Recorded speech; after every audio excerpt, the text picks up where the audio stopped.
I'm slowly getting through my manga collection, though I'm spending a lot of time on the Shonen Jump app. Recently, I watched Riley's video on Takeshi Obata and decided to read Ral Grad, known as Blue Dragon Ral Grad in Japan. Strangely, there's this omega letter in between, which I presume is silent, and there's an explanation as to why in the final volume if you're interested. Written by Tsueno Takano, who hasn't written anything else since, unless they're using another name, and obviously art by Takeshi Obata, and most of you would have known him as the artist of Death Note. It was printed in Weekly Shonen Jump for 29 chapters starting back in 2016 in Japan, though it wasn't released until 2018 here in the West. It's a fantasy action adventure series with a lot of ecchi thrown in, hence the parental advisory mature content logo on every single volume, which I'll talk about a little bit later. Now, just quickly looking at the volume design, you get a beautiful full cover illustration by Bata. He never disappoints, he really doesn't. His artwork is superb. You get the main character on every single volume. This is Ral, and you obviously get the mature content logo in the corner. What's really nice about this is there's like this little gloss on the characters, almost like it's some sort of sticker that they've put on after issuing the book, which is really nice. You also get it on the logo, and if you turn it over, you get exactly the same on the back as well. Obviously, again, nice little illustration like you normally do. And the spine is pretty white with just the logo and the picture of the front cover as well. There's also a sticker at the back of the second volume for the 40th anniversary of Weekly Jump, almost as old as I am. I should really reread Bleach. There are only 4 volumes, making it really nice and quick to read. Also, it doesn't take up too much room on the shelf, which is also a bonus. Now we're introduced to Ral, a 15-year-old boy who has spent his whole life sealed away in darkness in some sort of sphere. He's only released as a last resort to help out with some shadows that are attacking the castle he's trapped underneath. Now, shadows are this series' equivalent to demons. They hide in shadows of humans and other animals and eventually consume their hosts, taking control of their body. They're out to destroy all of humanity, and they're led by Queen Obscuria. Yes, I think that's how you say her name. Ral takes it upon himself to slay the Queen and bring peace to the world.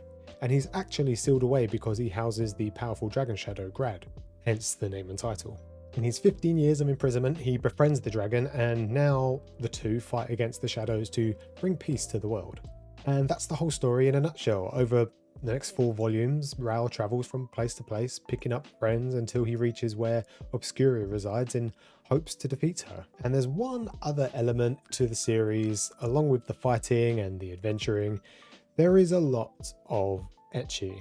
And I'm not talking about upskirt panty shots and jiggly butts and breasts through tight fitted clothes. I'm talking about pure nudity. Breasts out all the time, you don't see any genitalia or nips, but still warrants the mature content logo. Obscuria is actually naked 90% of her appearance, and when she's not, she's only wearing underwear. One of the women even offers up her body as a prize for the winner of a fight. And Rao is only doing this quest all for women. His driving force is literally so he can fondle breasts, and that's pretty much it. I mean, it sounds good on paper, but yeah.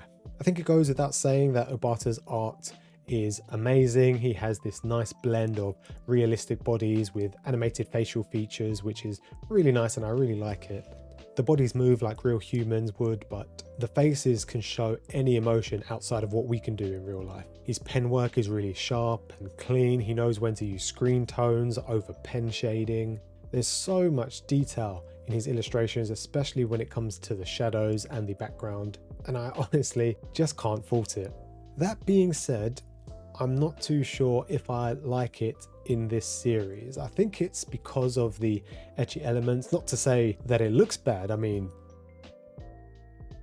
not sure if it was set out from the get-go to be 29 chapters, 4 volumes, or if it was cancelled, but it felt like the former.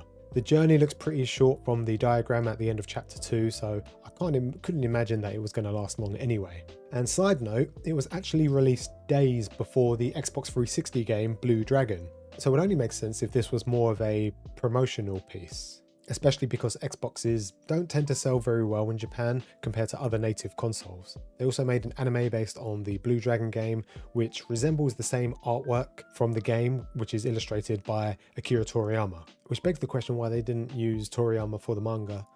Maybe the Ecchi Elements didn't really tickle his fancy.